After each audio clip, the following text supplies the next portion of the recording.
dalam seri ke-85 ini didukung oleh para pemain Patriawati sebagai si Tangsu, Heri sebagai Rayuyu, Narto Banto sebagai Rawedeng, Chris Urspon sebagai Rakuti, dan Aksdi Suhastra, pembawa cerita. Selamat menikmati.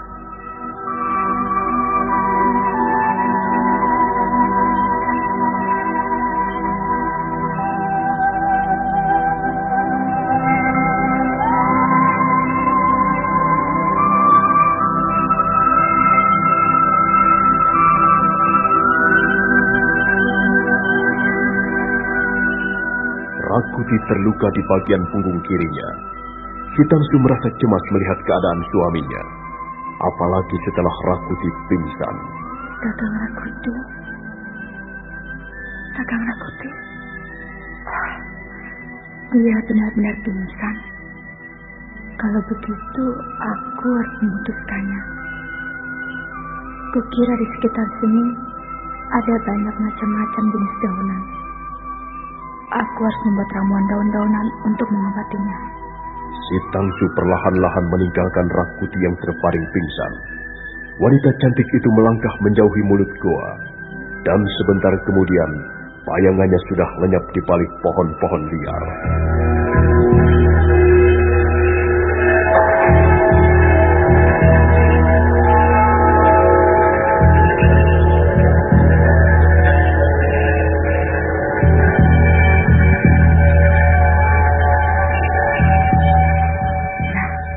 Benar bukan?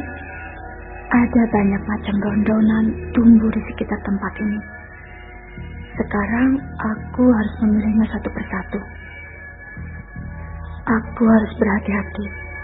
Kalau sampai prajurit-prajurit Majapahit memergoki aku di tempat ini, mereka pasti akan bertindak. Dan aku akan ditangkap.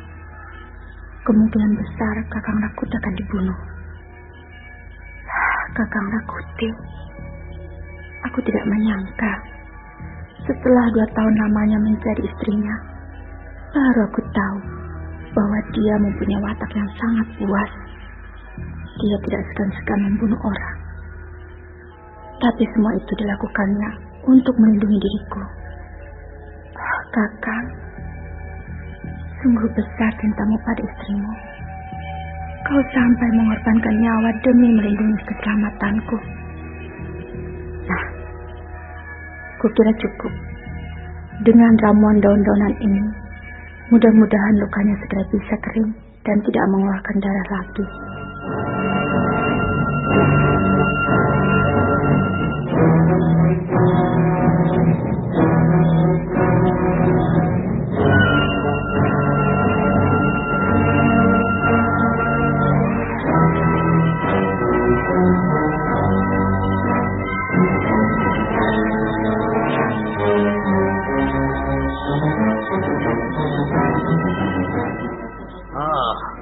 Ceceran darah itu masih ada. Lihatlah, sebagian dikeroyok semut kecil-kecil. Aku yakin harimau bodoh itu bersembunyi tidak jauh dari tempat ini. Kita akan terus melacaknya, Rayuyu. Ayo, kemarikan obormu itu. Aku akan melihat ceceran darah di sekitar tempat ini. Nampaknya dia terluka cukup parah. Bukankah itu akan memudahkan kita untuk menangkapnya, Rawedeng? Sekalipun dia tidak terluka, kita pasti akan bisa menangkapnya, Rayuyu. Aku hanya membutuhkan ceceran darah untuk melacak tempat persembunyiannya. Ceceran darah itu semakin berkurang. Aku hanya melihat noda-noda kecil berwarna merah kehitam-hitaman tersebar di sana-sini. Apakah noda-noda darah itu bisa dipastikan dari luka-lukanya? Belum pasti juga. Tetapi setidak-tidaknya, noda-noda darah ini keluar dari sebuah luka. Dan noda-noda darah ini dapat memberikan petunjuk ataupun arah pencarian kita. Kukira sebaiknya kita sekarang kembali menyebar, Rayuyu. Kita bentuk beberapa kelompok pencarian. Dan masing-masing kelompok harus membawa paling tidak 3 obor. Begitu juga lebih baik. Untuk melacak ceceran darah ini cukup beberapa orang saja. Tidak usah terlalu banyak. Kita manfaatkan tenaga mereka untuk menjelajahi sekitar tempat ini. Rawedeng memerintahkan prajurit-prajuritnya agar menyebar. Sebagian masih terus melacak ceceran darah, sementara yang lain menyebar ke berbagai jurusan. Pencarian terus dilakukan, sekalipun cahaya rembulan hampir tidak dapat menerobos daun-daun yang lebat. Kurang ajar. Orang itu membuat kita susah saja. Kalau sampai dia dapat kita temukan, akan kucincang tubuhnya sampai lumat. Aku akan membalaskan dendam teman-teman kita yang terbunuh. Aku tidak hanya akan memotong telinganya, tapi juga jari-jarinya. Dan matanya akan kucopot satu persatu. Bah! Aku yakin harimau sinting itu mempunyai tempat persembunyian yang susah dicapai orang. Kalau kita terus mencarinya, menggeledah isi hutan, sarang pembunuh itu pasti bisa kita temukan. Aku yakin. Diam dulu. Jangan ribut-ribut. Aku melihat ada bayangan melintas di sela-sela pohon liar itu. Ya, aku juga melihatnya. Tapi sepertinya bayangan itu adalah bayangan seorang wanita.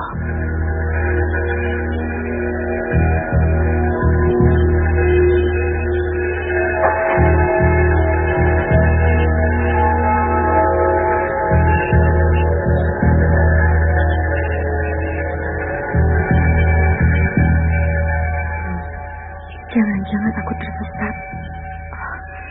Kalau sampai tersesat, celaka. Aku bisa kepergok prajurit-prajurit Majapahit. Syukurlah, aku ingat. Aku tidak mungkin tersesat. Aku dapat mengingat dengan baik. Ya, pohon besar di depan itu merupakan penunjuk jalan yang paling tepat dan paling aman untuk mencapai murid gua. Aku harus segera menolong Kakang Rakuti.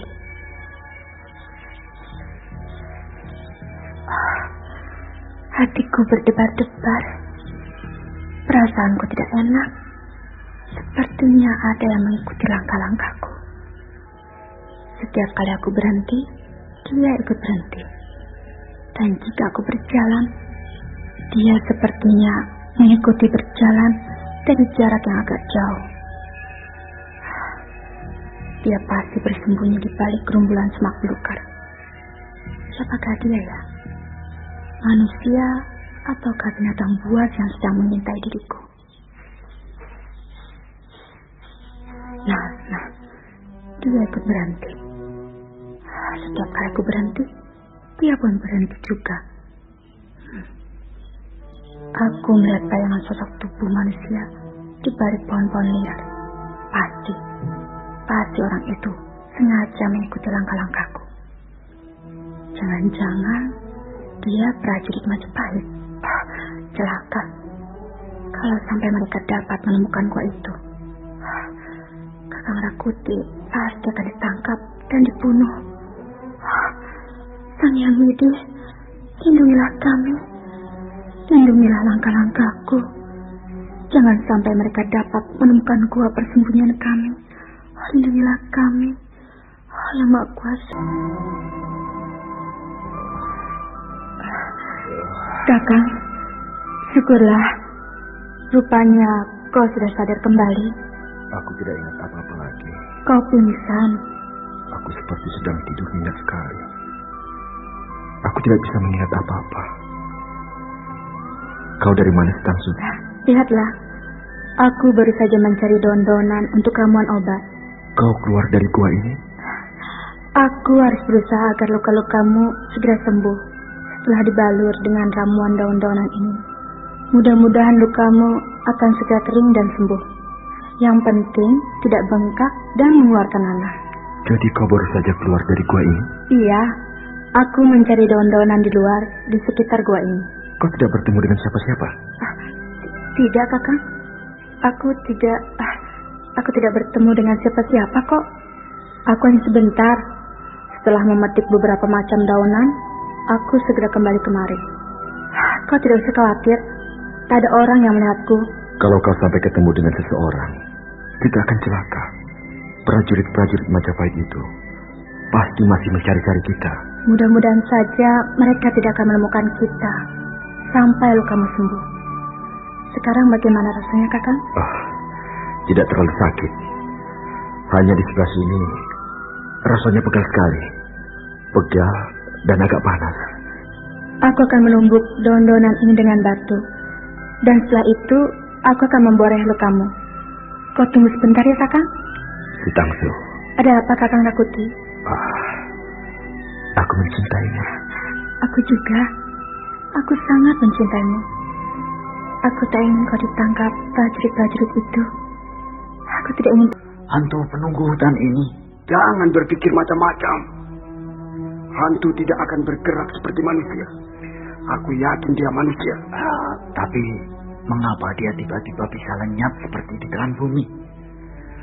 Jelas kita tadi melihat dia merunduk di bawah pohon ini.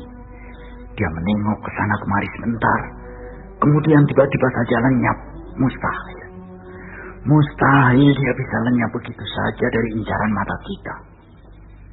Buktinya dia benar-benar lenyap. Aku mencurigai tempat ini. Sekarang, marilah kita periksa. Kita periksa dengan teliti. Jangan-jangan ada sebuah lubang atau goa di sekitar tempat ini.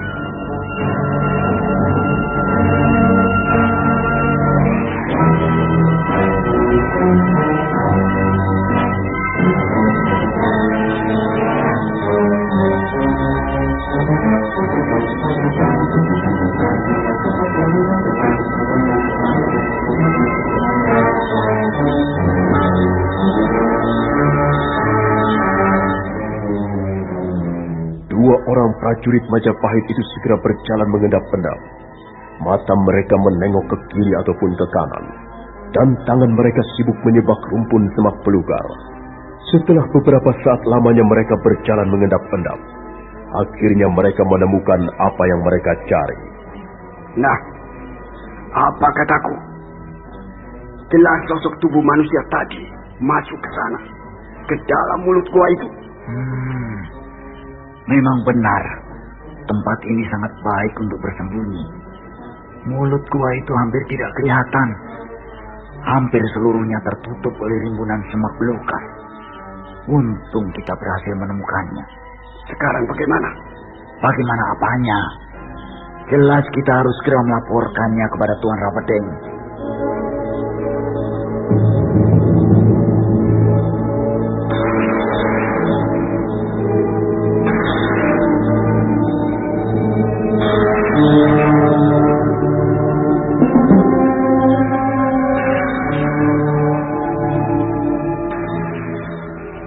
Ampun Tuan Rawadeng, kami menemukan sebuah goa kecil di sebelah sana.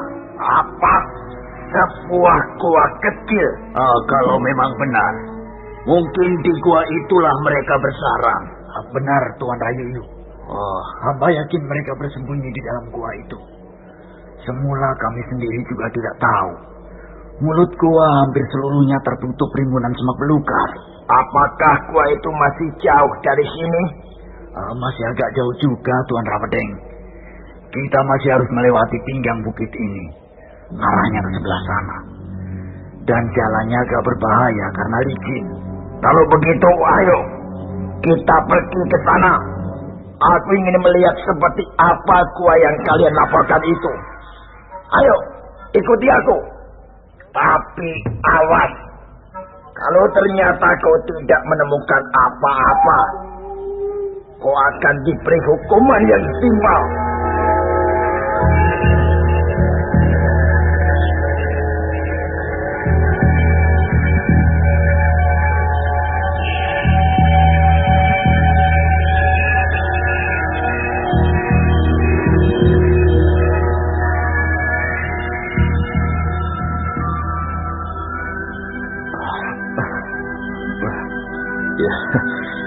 Sekarang sudah tidak begitu sakit lagi.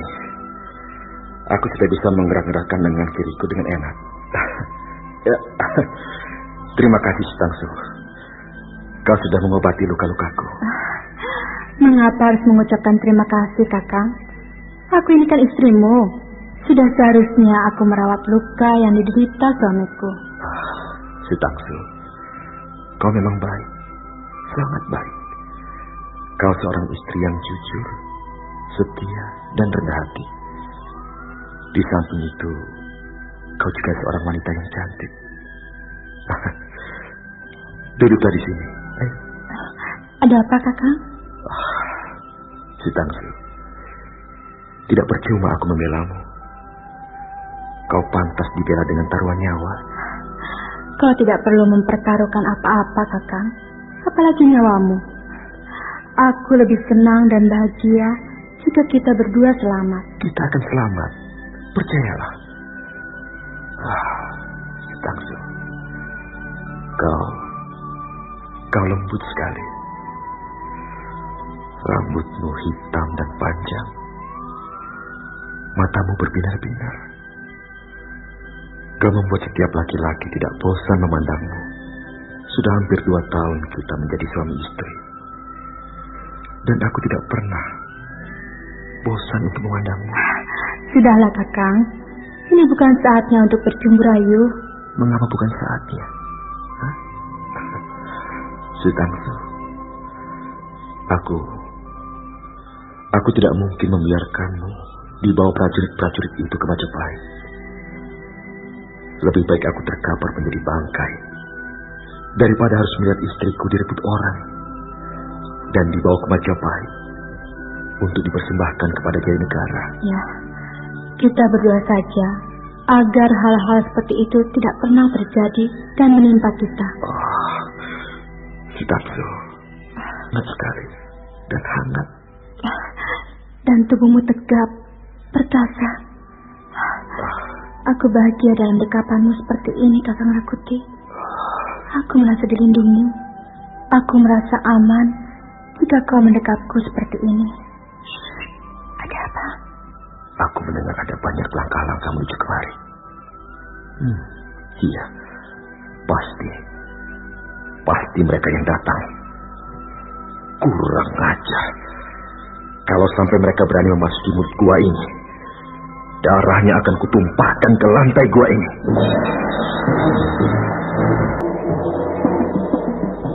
Iya, cukup. Berhenti. Semuanya berhenti. Dan jangan ada yang bergerak. Tenang. Semuanya tenang. Kau prajurit, ya Tuanku Rawedi, ambil pedang dan coba kau babat rumpun belukar ini. Babat terus sampai ke sebelah sana. Aku ingin melihat seperti apa wujudnya mulut gua itu. Seperti apa bentuknya. Baik, Tuan Rawedi. Prajurit itu segera mengerjakan apa yang diperintahkan Rawedeng. Dia membabat rumpun semak belukar yang menutupi hampir seluruh mulut goa. Sementara prajurit-prajurit yang lain siap siaga menunggu perintah. Rayuyu nampak tidak sabar lagi. Dia berjalan ke sana kemari sambil melihat-lihat suasana di sekitar tempat itu. Ya, terus. Apa terus? Ke sana. Ke arah sana. Ya, begitu. Nah, sekarang sudah menjadi lebih terang. Memang benar, Rawedeng. Ada sebuah gua kecil di balik semak belukar ini. Aku sendiri melihat lubangnya yang hitam. Terus, prajurit. Babat terus. Ya, ke sana. Terus. Ke arah sana. Ya, bagus. Bagus ya. Ayo terus. Ya.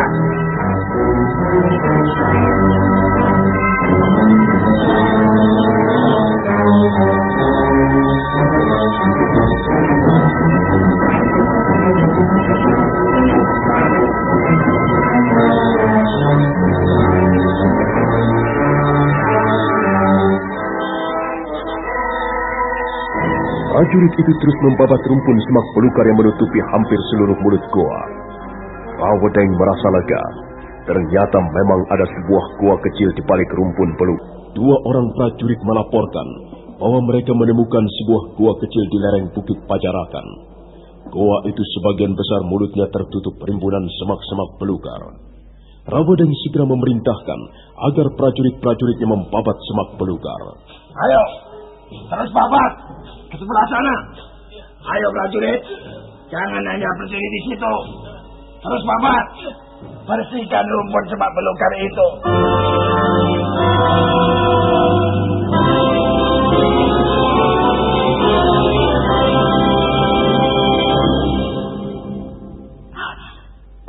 Kakang, mereka datang.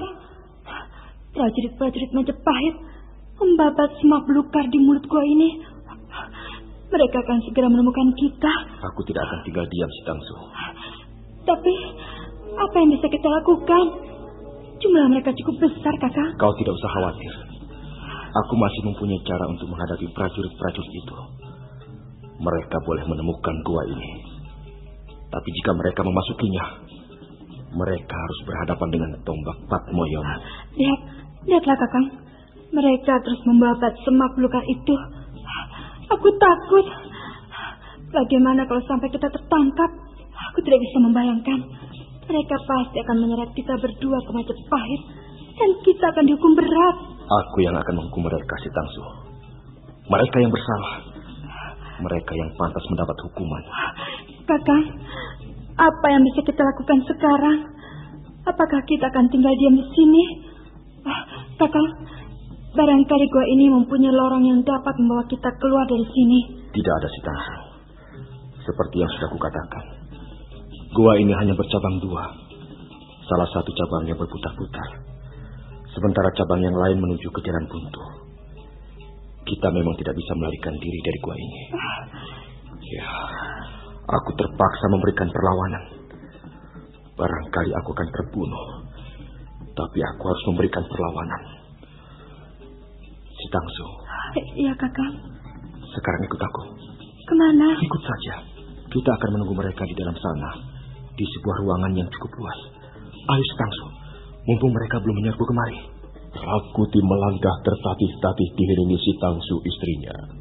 Mereka berdua berjalan setengah merangkak menuju ke ruangan gua yang lebih dalam. Ruangan itu agak luas, seperti sebuah bilik. Tak ada sepotong pun sinar menembus ruangan. Mereka berdua tenggelam dalam kegelapan gua. Nah, kita bisa bersembunyi di tempat ini. Biar saja mereka masuk. Aku akan membunuh siapapun yang berani memasuki ruangan ini. Kakang, iya. Mengapa kita tidak menyerah? Apa? Menyerah? Aku masih sanggup menghadapi cecunguk kerajaan Majapahit itu, Si Tangsu. Aku tidak sudi menyerah. Tapi keadaan kita terjepit. Kita benar-benar terpojok. Akhirnya, kita pasti akan tertangkap juga, Kakang. Mereka boleh menangkap Rakuti. Setelah Rakuti membunuh banyak orang. Dan setelah Rakuti terbujur menjadi mayat.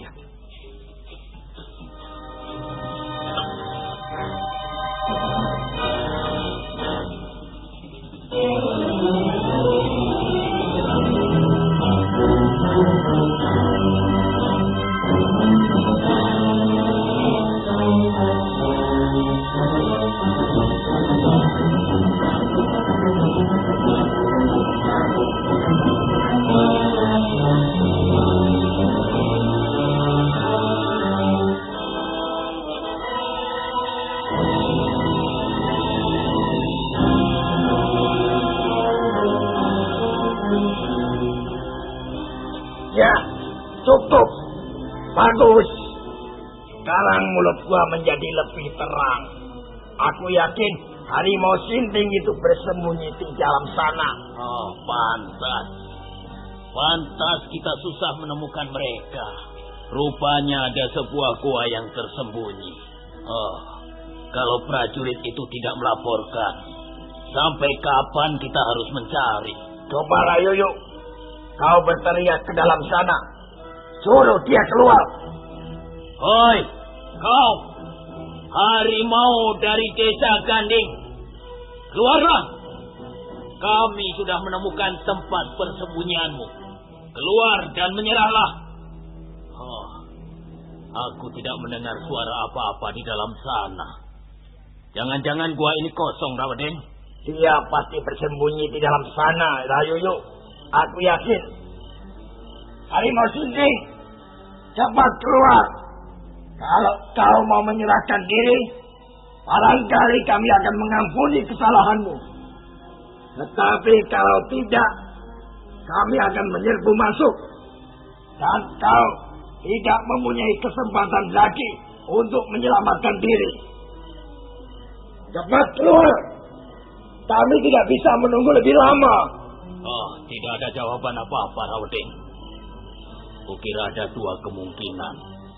Dia memang bersembunyi di dalam sana, atau ya, gua itu ternyata memang kosong. Kau jangan membuat kami kusam. Cepat keluar. Aku akan memberimu kesempatan 10 hitungan. Jika aku hitung sampai 10, kau masih juga tidak mau keluar, prajurit-prajurit Majapahit akan menyerbu masuk. Kau dan istrimu akan dicincang sampai lumat. 1, 2, 3, 4, 5, 6, 7, 8, 9. Prajurit, kau juga. Kalian berdua cepat masuk ke dalam sana. Jangan lupa membawa senjata terhunus. Kalau memang dia bersembunyi di dalam sana, bunuh saja sekalian. Bunuh dua-duanya. Ayo. Baik, Tuan Rawedeng.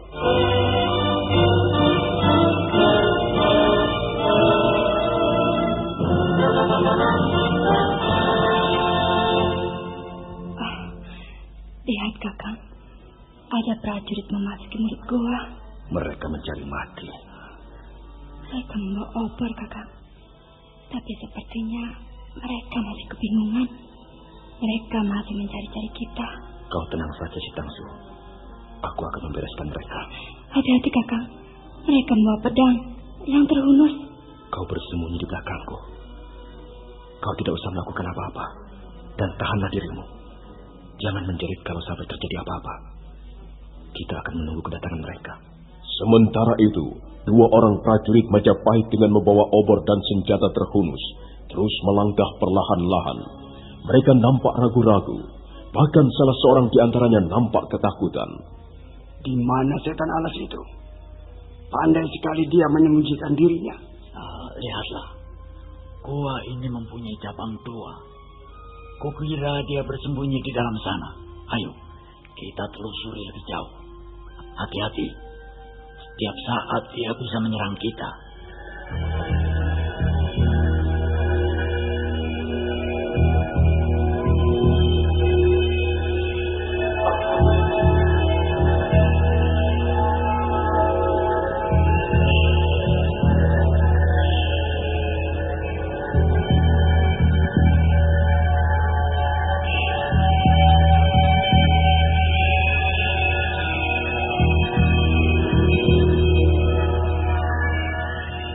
Mereka kembali melangkah.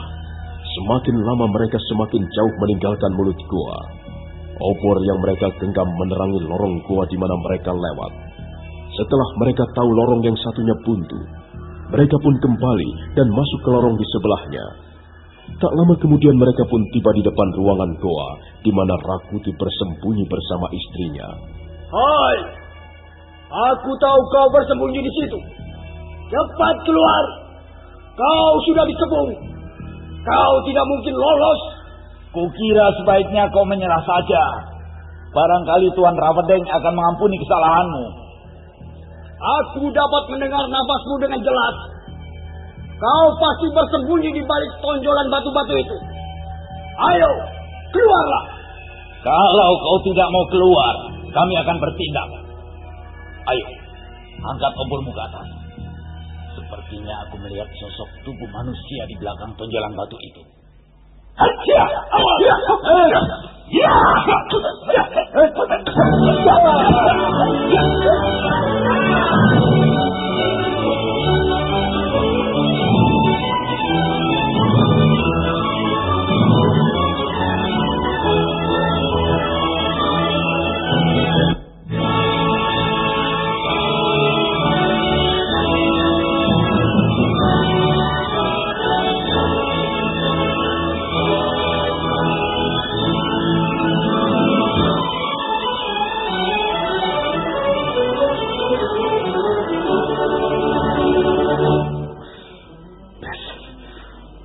Mampus kau.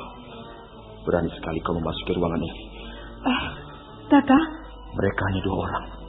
Lihatlah, darahnya masih mengucur dengan deras. Lantai ruangan gua ini akan digenangi darah. Mengerikan sekali. Aku takut. Aku takut, Kakang Rakuti. Tidak usah takut, Citangso. Kita hanya mempunyai satu pilihan. Dan pilihan itu ialah memberikan perlawanan. Sekarang ayo, bantu aku mengangkat orang ini. Iya. Kita sembunyikan tubuh mereka di balik tonjolan batu-batu itu. Ayo, Citangso. Iya, Kakang.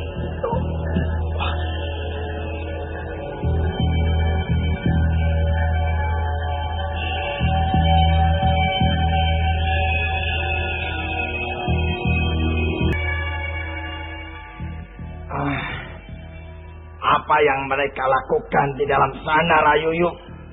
Mestinya mereka sudah keluar dan menyeret orang itu. Barangkali mereka mendapat kesulitan, Rawedeng. Kesulitan apa? Mereka hanya tinggal menghadapi seekor harimau yang sudah terluka. Mereka tinggal membabatkan pedangnya dan semuanya selesai. Hei prajurit, apa yang kalian lakukan di dalam? Kalau memang gua itu kosong, cepat keluar. Prajurit, kau dengar kata-kataku? Kalau kau tidak menemukan apa-apa, segeralah keluar. Kita akan mencari di tempat lain. Setan alas. Aku tidak bisa menunggu seperti ini, Rayuyu. Prajurit. Ya, Tuan Rawedeng. Kau juga. Kalian berdua masuk ke gua. Susul 2 orang temanmu. Baik, Tuan.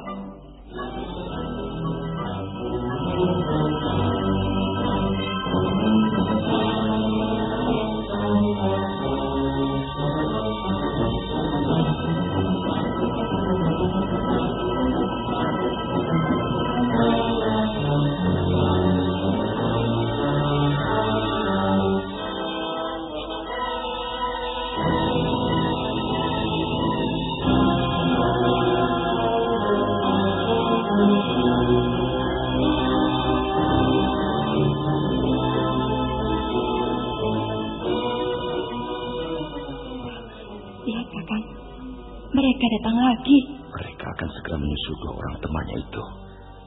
Prajurit tolol. Mereka masih mondar-mandir di dekat mulut gua. Mereka belum berani masuk, Kakang. Kita tunggu saja, Citangso. Aku akan segera membereskan mereka. Begitu mereka masuk, aku akan membuat mereka menjerit dan roboh bersimbah darah. Mereka berjalan menuju kemari. Hanya 2 orang, Kakang. Dan mereka juga membawa obor. Cepat, Citangso. Kau bersembunyi di belakangku. Dan ingat, jangan menjerit. Dan jangan mengeluarkan suara apa-apa. Iya, Kakang.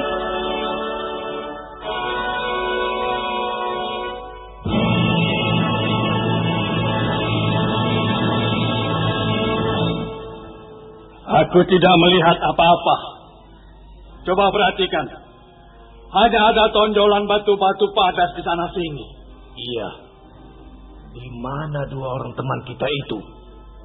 Jangan-jangan mereka tersesat di lorong gua ini. Ya, mungkin saja begitu. Atau barangkali mereka mencari di lorong sebelah. Lihat. Siapa? Lihat. Sepertinya ada darah. Iya. Iya, darah.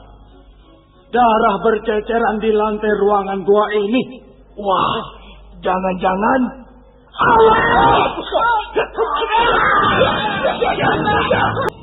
Prajurit-prajurit itu pasti sudah keluar kembali.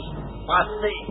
Aku yakin harimau edan itu ada di dalam sana. Dan siapa tahu dia sudah membunuh prajurit-prajurit kita. Kurang ajar. Kalau begitu biarlah aku yang masuk ke dalam sana, Rauden. Hei prajurit, ayo temani aku masuk ke dalam. Tunggu dulu, Rayuyu. Tunggu. Kukira kita harus menempuh cara yang lain untuk melumpuhkan Rakuti, Rayuyu. Bagaimana ya? Biarlah aku yang masuk dan membereskan orang itu. Tidak bisa, Rayuyu. Siapapun juga yang berani masuk di gua, dia pasti binasa.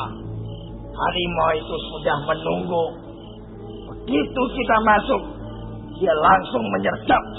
Mungkin itulah yang terjadi dengan prajurit-prajurit kita di dalam sana. Karena itu, kita harus menemukan cara yang baik untuk memaksa Rakuti keluar. Cara apa? Kukira satu-satunya cara hanyalah menggerebek ruangan gua itu, mengobrak-abriknya, dan memaksa dia keluar. Kalau perlu, menyeret tubuhnya yang sudah menjadi mayat. Jangan, Rayoyo. Kita semua akan mati konyol.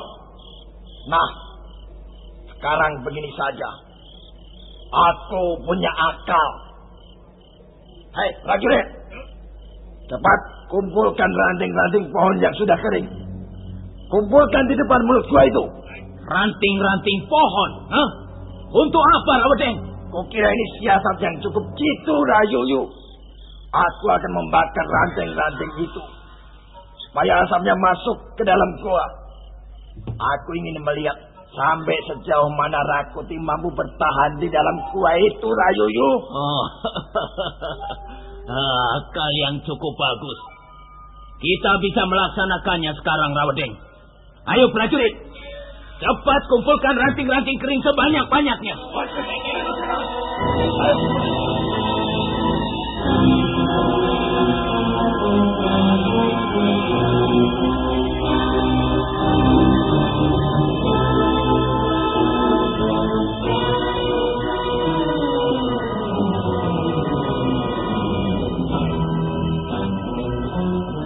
Prajurit-prajurit Majapahit segera mengerjakan tugas yang diberikan pimpinan mereka.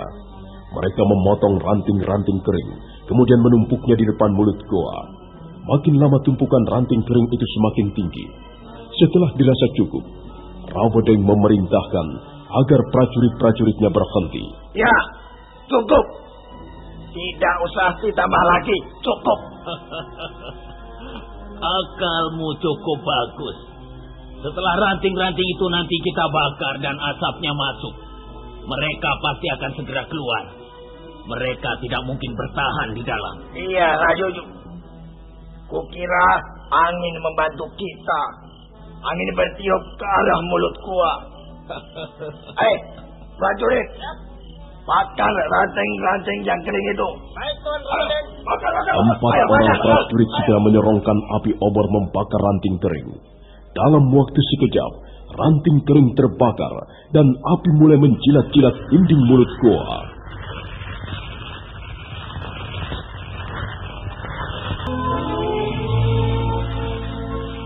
Memang kebetulan sekali, angin bertiup ke arah mulut goa membantu mereka. Begitu ranting terbakar dan api menyala-nyala, asap tebal menerobos masuk. Prajurit-prajurit Majapahit segera dikerahkan untuk mencari ranting-ranting pohon yang sudah kering. Mereka menumpuk ranting-ranting itu di mulut goa. Makin lama tumpukan makin tinggi, hampir menutupi seluruh mulut goa. Rawedeng kemudian memerintahkan agar prajurit-prajuritnya berhenti. Ya, cukup. Sekarang bakar ranting-ranting kering itu. Mumpung angin sedang berpihak pada kita. Angin berhembus ke arah mulut gua. Aku yakin setelah asap mengepul masuk ke ruangan gua, mereka tidak akan mampu bertahan lagi. Dan mereka pasti akan keluar. Pada saat itulah kita sergap bersama-sama. Cepat prajurit, bakar ranting-ranting kering itu. Ayo, bakar.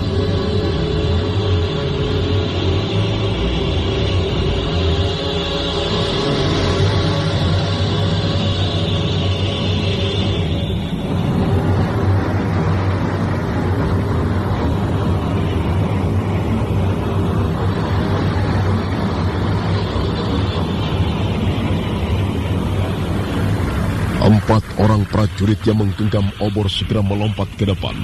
Mereka membakar ranting-ranting kering yang menumpuk di bagian pinggir mulut goa. Sebentar kemudian ranting itu pun terbakar. Api menyala-nyala, sementara angin bertiup ke arah mulut goa. Ya,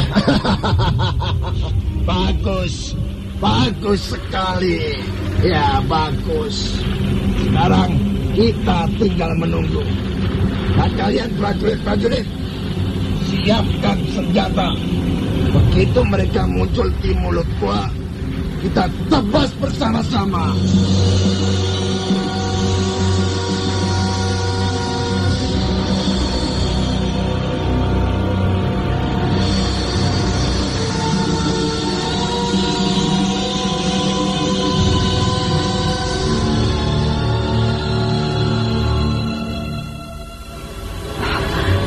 Kakang,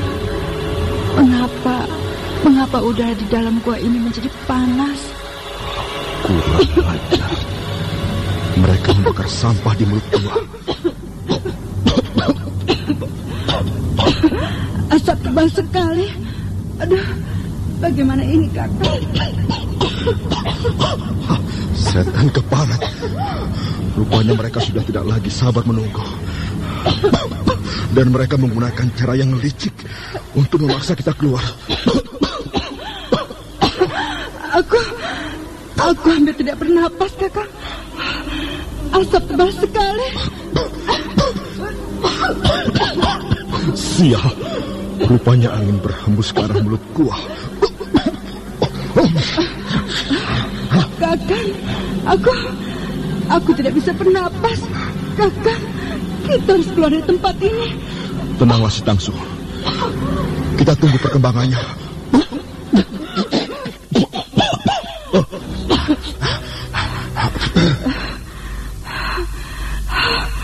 Tapi, lihat Kakang. Ruangan ini sudah dipenuhi asap. Dan udara semakin panas. Lihatlah. Aku sampai berkeringat. Kalau begitu, kita memang harus keluar. Tapi Si Tangsu, aku mengkhawatirkan keselamatanmu. Kita tidak mempunyai pilihan lagi. Kakang, kalau kita bertahan di sini, kita juga akan mati lemas. Baiklah istriku. Sekarang mari, ikuti aku. Kita akan keluar menerobos api di mulut gua itu. Ya.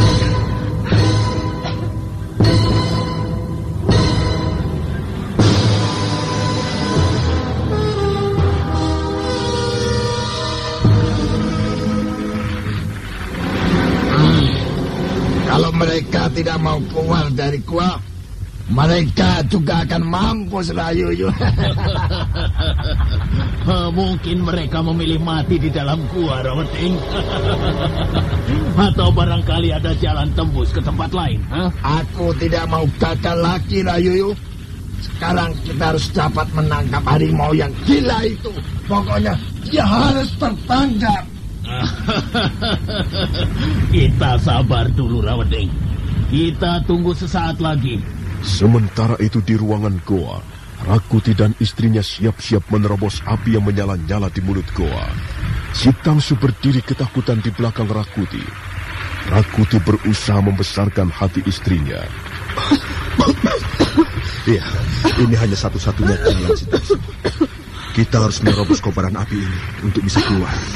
Dan setelah di luar nanti, kita belum tentu selamat. Itu soal nanti. Yang penting, kita keluar dari gua ini. Bagaimana, Si Tangsu? Kau sudah siap? Aku sudah membungkus rambutku dengan daun-daunan di dalam gua. Aku sudah siap, Kakang. Apapun yang akan terjadi, aku sudah siap. Sekarang, naiklah ke punggungku. Aku akan membawamu lari menerobos api. Cepat, Si Tangsu. Naiklah ke punggungku. Kita tidak punya waktu banyak lagi. Udara semakin panas. Baik, Kakang. Si Tangsu naik ke punggung suaminya. Wanita cantik itu mendekap leher suaminya erat-erat. Sementara Rakuti mengambil ancang-ancang untuk menerobos kobaran api. Awas, Si Tangsu. Aku akan segera melompat. Iya!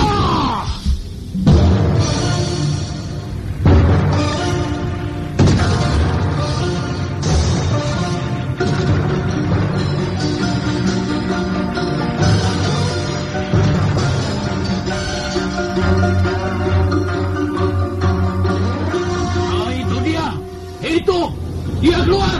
Cepat, prajurit! Prakuti. Ayo gabung dari segala jurusan. Jangan sampai dia lolos. Ayo, cepat prajurit.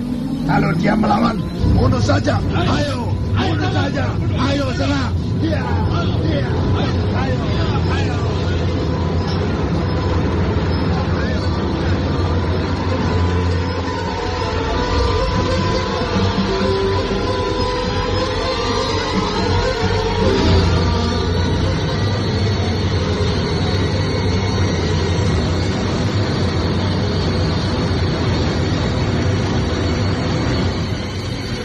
Prakuti sambil melindungi si Tangsu istrinya berusaha memberikan perlawanan sengit. Dengan senjata tombak Patmayoni dia mengamuk. Beberapa orang prajurit terjungkal roboh dan sebagian masuk dalam kobaran api. Rawedeng dan Rayuyu marah sekali. Mereka pun segera turun ke langgang. Pertarungan berlangsung semakin seru. Lama-kelamaan Rakuti nampak mulai kerepotan. Tenaganya mengendor. Dan pada saat itulah seorang prajurit membidik paha kanannya dengan sebuah anak panah. Rakuti mengadu dan si Tangsu menjerit.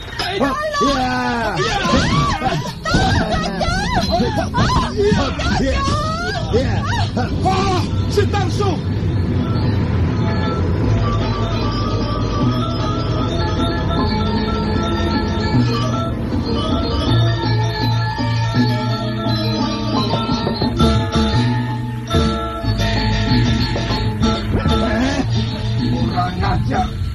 Dia dapat menoloskan diri, Rayuyu. Tapi kita dapat meringkus istrinya, Rawedeng. Aku masih belum puas jika tidak dapat memenggal kepala harimau jantan dari desa Kanding itu. Rawedeng, dia sudah terluka. Seorang prajurit sempat membidikkan anak panah ke paha kanannya. Bagaimana dengan perempuan itu? Dia pingsan. Dia menjerit-jerit ketakutan dan aku terpaksa menotok punggungnya. Sekarang dia pingsan. Kita dapat membawanya dengan aman ke Majapahit. Baiklah. Kukira kita tidak perlu mengejarnya. Ya, sebaiknya begitu, Rawedeng. Biarkan saja dia. Kalau memang dia ingin istrinya kembali, dia pasti akan menyusul ke Majapahit. Dan di Majapahit nanti kita akan lebih mudah meringkusnya. Kalau begitu, siapkan prajurit-prajurit. Kita kembali ke Majapahit sekarang juga. Baik, Rawedeng. Hai, prajurit-prajurit. Kita kembali ke tempat kuda kita masing-masing. Kita tidak perlu mengejar orang gila itu. Malam ini juga kita akan kembali ke Majapahit. Awas, jaga perempuan itu baik-baik. Jangan sampai dia lolos kembali.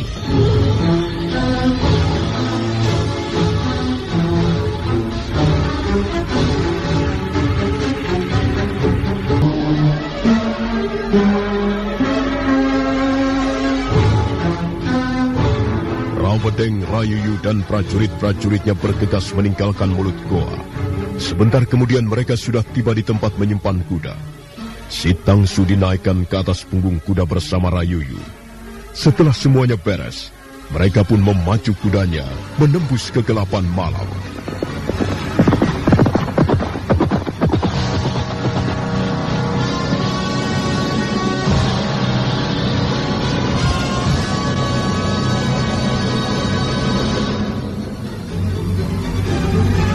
Sementara itu, Rakuti yang terluka di bagian paha kanannya berlari menyusuri pinggang Bukit Pacarakan. Sekali waktu dia terjatuh, tapi kemudian bangkit kembali dan meneruskan berlari. Setelah merasa prajurit-prajurit Majapahit tidak mengejarnya, dia pun berhenti. Ke barat prajurit-prajurit Majapahit. Mereka dapat merampas kembali istriku. Kurang ajar. Tapi kalau aku tidak segera berlari, aku pasti binasa. Jumlah mereka terlalu banyak. Ya, aku sudah membunuh beberapa orang prajurit. Tapi aku tidak mungkin membinasakan mereka semuanya sekaligus.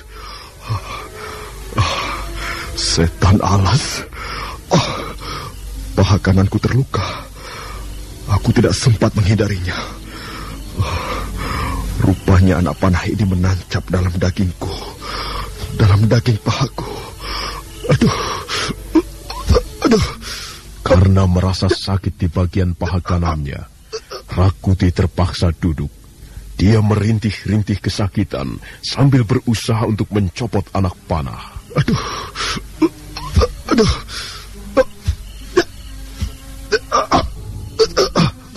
Sukar sekali mencabut anak panah ini. Aduh, dia menancap terlalu dalam. Tapi aku harus bisa mencabutnya. Aku tidak mau berlari-lari sambil membawa anak panah yang menancap di kakiku. Aku bukan seekor kijang buruan. Baiklah. Aduh, sakit sekali. Aku harus mencabutnya. Rakuti memejamkan matanya sesaat.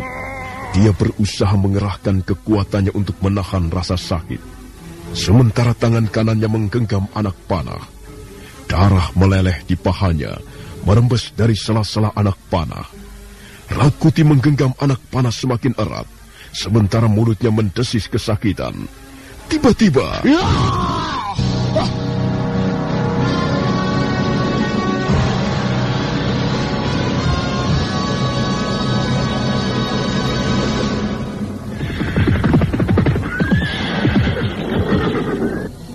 Ada apa lah, Yoyo?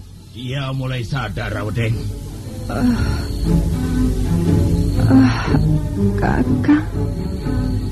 Kakang Rakuti. Kalau memang dia membuatmu kesulitan, ikat saja tangannya supaya dia tidak berontak di jalan. Aku bisa mengatasi persoalan ini, Rawedeng. Hanya seorang perempuan lemah. Siapa kalian ini? Di mana Kakang Rakuti? Kau bersama kami, prajurit-prajurit Majapahit. Kau tidak usah mencari suamimu lagi. Tidak, lepaskan aku. Lepaskan aku. Kau jangan macam-macam. Kau akan segera kami bawa ke Majapahit. Tidak, aku tidak mau. Harus mau. Aku tidak mau. Aku mau mencari Kakang Rakuti. Kakang! Diam! Kakang, tolong! Diam! Mereka menangkapku, Kakang! Mereka mau membawaku ke Majapahit! Diam! Tolong aku! Kakang! Kurang ajar. Lah, Yoyo, ikat saja tangannya. Ikat tangan dan kakinya. Kau memang perempuan keras kepala. Sekarang akan kuikat tanganmu. Ayo, mari sini. Supaya kau tidak rewel. Tidak! Lepaskan aku! Aku tidak mau diikat! Kurang ajar! Dia malah mencakar-cakar mukaku. Aduh, rasakan ini. Nah, begitu lebih baik. Dia lebih baik pingsan. Kita bisa lebih mudah membawanya, Rayuyu. Sekarang dia tidak akan mengganggu lagi, Rawedeng. Kita bisa meneruskan perjalanan. Bagus. Ayo, kita jalan lagi.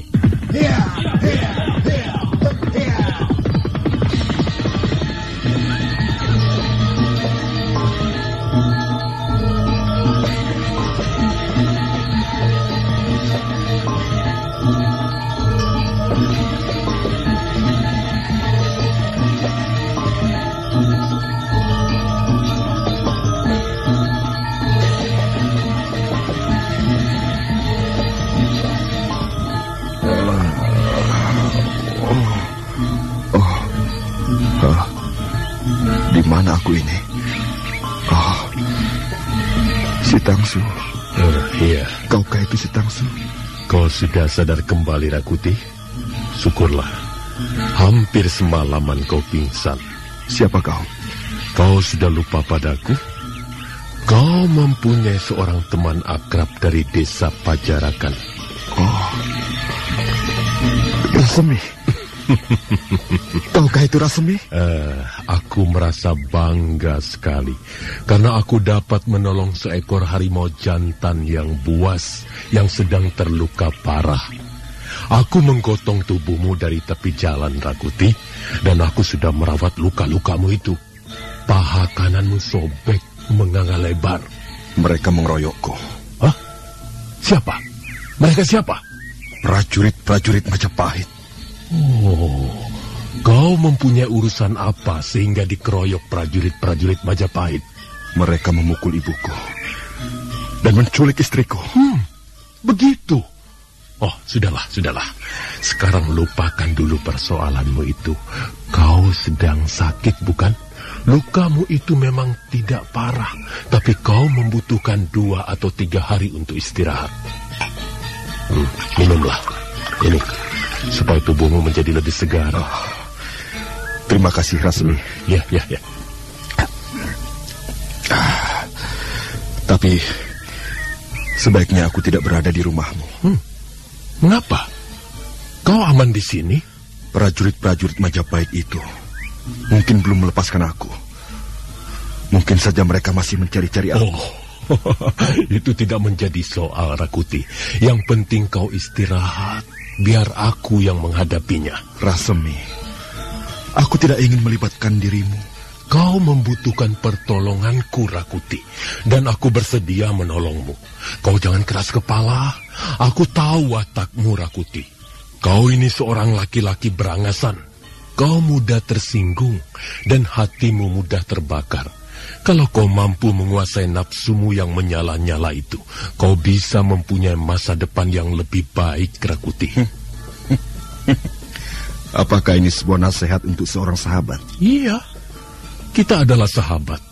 Kita bisa bekerja sama dalam berbagai hal. Tak ada keinginanku sekarang ini, kecuali merampas kembali istriku. Mungkin istrimu sekarang sudah dibawa ke Majapahit, dan kau tidak mungkin mengambilnya kembali, Rakuti. Kecuali... ya, kecuali kau sudah menjadi orang yang tidak waras. Rasemi, aku akan mengambilnya kembali. Aku mempunyai keberanian untuk itu. Kau akan lihat nanti bahwa prajurit-prajurit Majapahit itu ternyata bisa kukalahkan. Ya, aku sudah membunuh beberapa orang di antara mereka. Sudahlah, Rakuti. Sekarang ini kau sedang sakit. Lebih baik kau istirahat sajalah. Kau bisa tidur di ruangan ini dengan nyaman. Kalau kau membutuhkan sesuatu, ya katakan saja kepadaku. Aku tidak bisa tinggal diam seperti ini. Aku harus merebut istriku kembali. Jangan berlaku bodoh. Kau tidak bisa melawan prajurit-prajurit Majapahit hanya dengan keberanian, kesombongan, dan sedikit kekuatan. Itu mustahil. Sudahlah, Rakuti, sudahlah. Ikuti perkataanku. Kau akan segera sembuh. Rasemi. Apa? Terima kasih. Terima kasih atas pertolonganmu. Ya, aku senang mempunyai seorang sahabat seperti kau, Rakuti. Sudah lama sekali kita tidak pernah bertemu. Ya, mudah-mudahan saja pertemuan kita kali ini mempunyai arti yang lain. Nah, selamat istirahat ya. Rakuti diselamatkan sahabatnya sejak kecil yang bernama Rasemi, yang tinggal di desa Pajarakan, di kaki bukit Pajarakan. Rasemi merawat luka-luka sahabatnya dengan cermat. Hari itu Rakuti hanya tidur-tiduran saja di ruangan bilik yang disediakan Rasemi.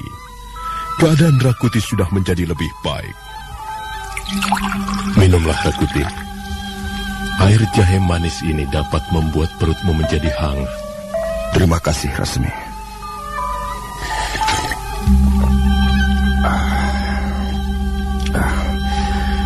Ya, untung aku mempunyai sahabat di desa Pajarakan ini. Kalau tidak, barangkali Rakuti hanya tinggal nama. Rasmi. Ya. Aku berutang budi padamu. Lupakanlah hal itu. Bagi dua orang sahabat tidak ada budi. Setiap orang harus berbuat baik kepada sahabatnya. Bagi dua orang sahabat tidak ada perhitungan untung rugi. Bagaimanapun juga, kau telah menolongku, Rasmi. Dan aku tidak akan melupakan pertolonganmu ini. Kau akan segera sembuh. Lain kali kau harus lebih berhati-hati, Rakuti. Jangan berlaku sembrono. Setiap tindakan harus kita perhitungkan dengan cermat. Tindakan membabi buta hanya akan merugikan diri kita sendiri. Kadangkala kerugian itu harus kita pikul dalam kurun waktu yang cukup lama dan panjang. Ya, aku memang seringkali kalap. Seringkali aku tidak dapat menguasai diri. Aku tahu kau mempunyai kekuatan dan keberanian. Tapi apalah artinya kekuatan dan keberanian jika seseorang bertindak tanpa perhitungan, Rakuti? Ya, sebaiknya untuk saat sekarang ini kau melupakan urusanmu dengan prajurit-prajurit Majapahit itu. Mereka sudah menculik istriku. Aku tidak senang dengan perbuatan sewenang-wenang mereka. Rakuti, menurut pendapatku mereka tidak sewenang-wenang. Apa? Mereka sudah membuat onar di desa Ganding. Mereka merampas gadis-gadis cantik, kemudian dibawa ke istana Majapahit untuk dipersembahkan kepada raja. Mereka berbuat semau-maunya kepada rakyat kecil. Bahkan mereka telah memukul ibuku, seorang wanita tua yang lemah. Mereka memukul warga desa yang dianggapnya membangkang. Bahkan mereka seringkali membunuh tanpa alasan yang kuat. Apakah ini bukan perbuatan jahat? Perbuatan jahat itu tergantung dari sudut mana kita memandangnya. Ya, jika perbuatan itu dipandang dari sudut orang-orang yang berkuasa, karena mereka butuh kewibawaan, butuh diakui kekuasaannya, butuh martabat yang tinggi, maka perbuatan seperti apapun bentuknya, jahatnya, akan nampak pantas dan baik di mata mereka. Seorang pembangkang bisa setiap saat digantung di alun-alun. Sekelompok orang yang dituduh mencemarkan nama baik pemerintah Majapahit bisa saja dibasmi. Itu adil menurut mereka, itu bijak menurut mereka. Karena itu mereka melaksanakannya. Kalau begitu, kuncinya adalah kekuasaan. Ya tentu saja, Rakuti. Sebuah negara tanpa kekuasaan sama halnya dengan hutan rimba. Kekuasaan itu mutlak dibutuhkan, dan sosok seorang raja mutlak perlu dihadirkan. Raja? Raja? Seperti apa raja itu? Bukankah dia seorang manusia biasa? Aku mempunyai sebuah buku yang bagus, Rakuti. Buku ini tidak lengkap, tapi cukup bisa menjelaskan segala sesuatu mengenai raja dan kekuasaannya yang menyangkut tata pemerintahan sebuah negeri. Buku ini adalah karangan Empu Raganata. Buku yang sederhana tapi bermanfaat ini diberikan judul Rajaniti. Suatu saat kau bisa membacanya dan mempelajarinya. Mengapa seorang raja mempunyai kekuasaan begitu besar? Saking besarnya kekuasaannya, seolah-olah dia mampu memerintahkan agar matahari tidak terbit esok pagi. Memang, kekuasaan seorang raja sangat besar, Rakuti. Besar dan mutlak. Tidak terbantah. Raja adalah sebuah lambang. Lambang tentang kekuasaan itu sendiri. Di tangan seorang raja, nasib rakyat Majapahit ini ditentukan. Jika raja memerintahkan sebuah desa harus dibumi hanguskan, maka desa itu pun dalam waktu sekejap bisa lenyap dari permukaan bumi. Dari mana raja itu memperoleh kekuasaan? Ya tentu saja dari rakyatnya sendiri, Rakuti. Terutama dari para penggawanya. Mengapa orang bisa menjadi raja, sedangkan yang lain tidak? Rupanya kau tertarik masalah ini. Kalau aku mempunyai kesempatan, entah kapan, aku ingin membungkam kekuasaan Prabu Jayanegara. Iya. Mudah-mudahan saja keinginanmu itu tidak melambung terlalu tinggi. Semua orang tahu bahwa seorang raja kecil dilahirkan dari rahim seorang prameswari. Biasanya seorang raja bisa duduk di atas singgasana karena keturunan. Dia anak raja, dia putra mahkota, maka setelah dewasa nanti dengan sendirinya dia juga menjadi raja. Dan seorang raja bisa mempunyai kekuasaan yang sangat besar karena didukung oleh aparat-aparatnya, oleh penggawa-penggawa kerajaan, oleh raja-raja bawahannya, oleh para andahannya, oleh sekutu-sekutunya juga dari kerajaan-kerajaan lain, oleh prajurit-prajuritnya yang gagah berani. Tapi satu hal tidak boleh kita lupakan, Rakuti. Kekuasaan seorang raja bisa menjadi begitu besar dan dahsyat, terutama sekali karena dia didukung oleh kepercayaan rakyatnya sendiri. Kalau begitu kekuasaan seorang raja bisa dikurangi, diganggu, ataupun dimusnahkan. Hal itu sudah sering terjadi dalam sejarah pertumbuhan negeri-negeri di pantai Jawa bagian timur ini. Ya, semula Ken Arok bukanlah seorang raja. Dia itu hanyalah seorang pemuda berandalan, pimpinan para perampok yang mengaku dirinya sebagai kekasih para dewata. Tetapi karena dia cerdik, dia pintar mengolah kesempatan. Akhirnya apa? Ken Arok menjadi raja pertama Singasari. Tentu saja dia harus berjuang keras untuk memperoleh hasil yang gemilang. Dia mempertaruhkan segala-galanya, bahkan kalau perlu nyawanya sekalipun. Pertama kali dia rebut kerajaan kecil yang bernama Tumapel dari tangan Tunggul Ametung. Dia mengawini janda Tunggul Ametung yang bernama Kendedes. Dan saat berikutnya, setelah daya cengkram kekuasaannya semakin kuat, dia mulai menggelar sebuah tatanan baru. Dia menciptakan sebuah negeri yang baru yang bernama Singasari. Dan dia duduk di atas tahta Singasari dengan gelar Sri Raja Sasang Amurwa Bumi. Nah, Rakuti, Ken Arok menjadi seorang raja melalui sebuah perjuangan yang panjang dan berliku-liku. Dan dia berhasil bukan hanya karena dia mengandalkan kekuatan lahiriah semata-mata. Dia berhasil juga karena kecerdasannya, kelicikannya, dan kemampuannya untuk menciptakan peluang-peluang menjadi raja. Ini sebuah bukti sejarah, Rakuti. Bukan dongengan semata-mata. Kita bisa belajar banyak dari Ken Arok. Aku tidak bisa percaya sepenuhnya, Rasmi. Apa yang kukatakan kepadamu tadi itu berdasarkan kenyataan sejarah, Rakuti. Itu sejarah masa lampau. Tentu sangat berbeda kenyataannya dengan zaman sekarang ini. Menurut pendapatku, seorang bisa menjadi raja jika dia mempunyai kekuatan yang sangat dahsyat, yang tidak ada seorang pun mampu menandinginya. Dalam hal ini, kekuatan adalah syarat yang paling mutlak. Ketika mereka tengah sibuk berbincang-bincang di ruangan bilik, pada saat itulah terdengar derap orang-orang berkuda semakin lama semakin dekat.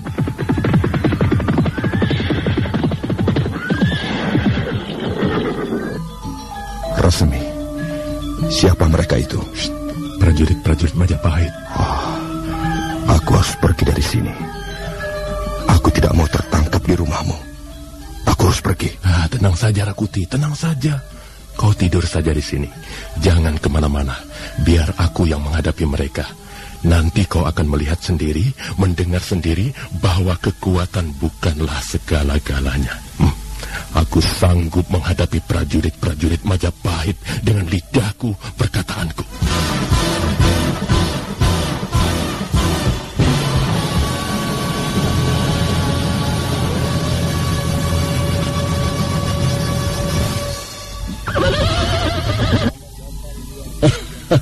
Selamat datang tuan-tuan yang gagah berani. Hamba sama sekali tidak pernah bermimpi bahwa di pagi yang cerah ini hamba akan kehadiran tamu-tamu yang terhormat. Sekali lagi hamba mengucapkan selamat datang tuan-tuan prajurit yang gagah berani. Apakah warga desa Pajarakan? Benar, tuan prajurit. Hamba lahir dan dibesarkan di desa Pajarakan. Nama hamba Rasmi. Lihatlah, kami membawa lencana kerajaan. Semua orang pasti tahu apa artinya lencana kerajaan. Kami mengemban tugas dari Gusti Prabu Jayanegara. Tentu saja tuan-tuan. Sekalipun tuan-tuan tidak menunjukkan lencana kerajaan itu, hamba akan tahu siapa tuan-tuan semuanya. Ya, siapa yang tidak kenal prajurit-prajurit Majapahit yang gagah berani? Semua orang tahu prajurit Majapahit adalah prajurit perkasa yang pernah mengusir bala tentara Tartar dari bumi Jawa, yang pernah menaklukkan kerajaan Kediri, dan yang selama ini menjadi pelindung rakyat kecil. Tentu saja kami bangga dapat menerima kehadiran tuan-tuan sekalian. Mari tuan-tuan, silakan masuk ke gubuk hamba. Tidak usah. Kami tidak akan lama. Kami hanya ingin menanyakan sesuatu kepadamu, Rasemi. Soal apakah itu, Tuan prajurit? Kami mempunyai seorang buron. Dia bernama Rakuti. Dia terkenal dengan sebutan harimau jantan dari desa Ganding. Tuan-tuan prajurit, tuan-tuan sekalian pasti akan dapat menangkap buruan itu. Mana ada seekor harimau di zaman sekarang? Orang yang mengaku dirinya harimau jantan dari desa Ganding pastilah hanya seorang laki-laki yang congkak, tapi sesungguhnya tidak berkemampuan apa-apa. Tuan-tuan prajurit pasti akan dapat meringkusnya segera. Dia sudah terluka. Oh, dan dia melarikan diri menyusuri lereng bukit Pajarakan. Apakah kau melihatnya, Rasmi? Maaf, tuan-tuan. Tuan-tuan boleh percaya, boleh juga tidak. Hamba tidak melihat harimau yang sudah terluka itu. Mungkin dia ketakutan dan sudah kabur sejauh-jauhnya. Kau jangan berdusta di depan kami, Rasmi. Mana mungkin hamba berani berdusta di hadapan tuan-tuan prajurit yang gagah perkasa. Hamba tidak mempunyai alasan untuk tidak membantu tuan-tuan prajurit. Selama ini tuan-tuan telah melindungi kami. Tuan-tuan telah menjaga keselamatan kami, dan tuan-tuan telah bertindak bijaksana untuk menciptakan suasana aman dan tertib. Tapi kalau misalnya tuan-tuan tidak percaya, mari silakan menggeledah isi rumah hamba. Kalau misalnya tuan-tuan dapat menemukan harimau terluka itu, hamba siap menyerahkan kepala hamba untuk dipancung. Mari tuan-tuan prajurit, silakan melihat sendiri. Barangkali tuan-tuan prajurit masih ragu-ragu. Mari silakan masuk. Silakan menggeledah isi rumah hamba. Jadi benar kau tidak menyembunyikan Rakuti di rumahmu? Kalau hamba berani menyembunyikan seekor harimau buas dan jahat, itu berarti hamba juga telah berbuat jahat dan buas. Ya, makhluk seperti itu memang tidak pantas diberi hidup, tuan-tuan prajurit. Tuan-tuan prajurit pasti dapat meringkusnya dan membinasakannya. Kalau begitu, baiklah. Kami tidak perlu menggeledah isi rumahmu. Kami percaya apa yang kau katakan. Ayo, kita teruskan perjalanan. Kita sudah hampir semalaman berkeliaran di tempat ini. Tuan Rawedeng dan Tuan Rayuyu pasti sudah memasuki perbatasan kota Raja Majapahit. Ayo, kita susul mereka. Jangan sampai kita tertinggal terlalu jauh. Hup!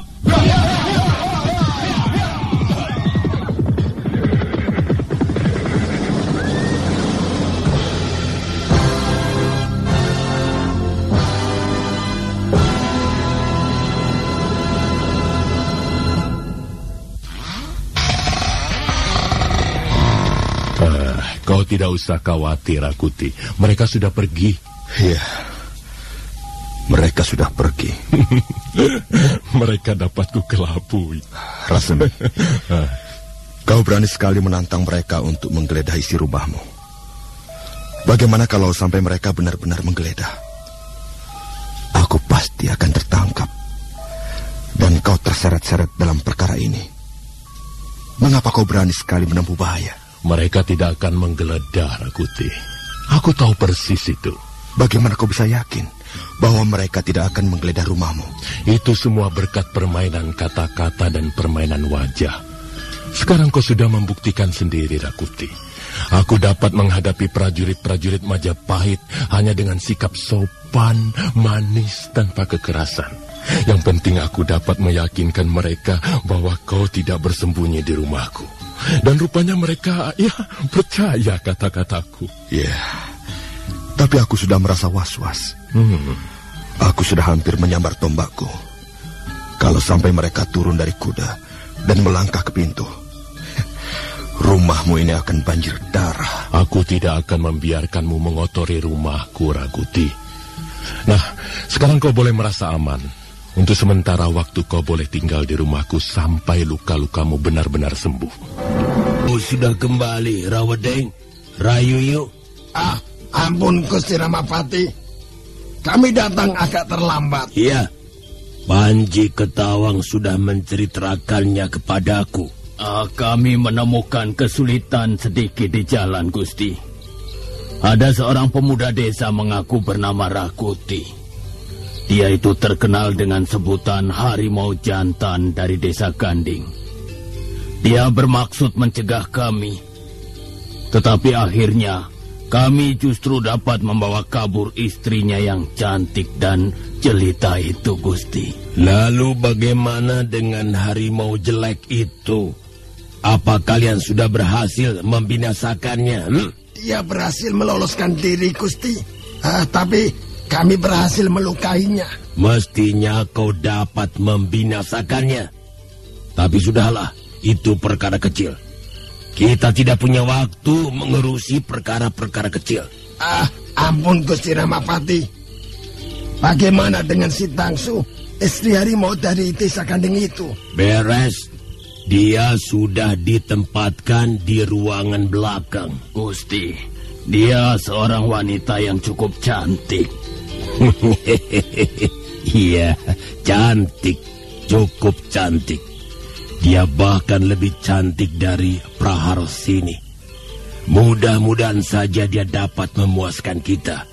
Sekarang panggil Ratanca kemari. Ratanca? Iya, panggil Ratanca kemari.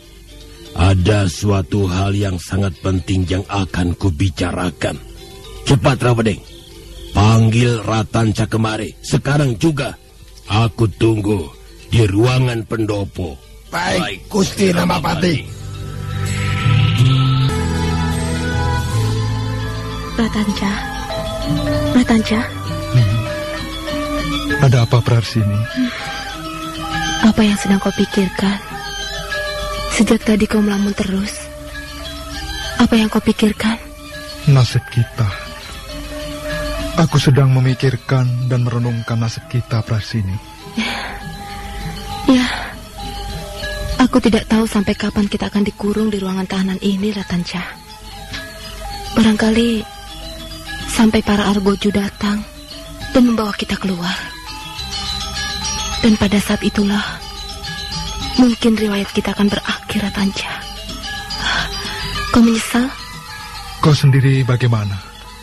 Menyesal, Praharsini? Ratanca, aku takut sesuatu memisahkan kita, Ratanca.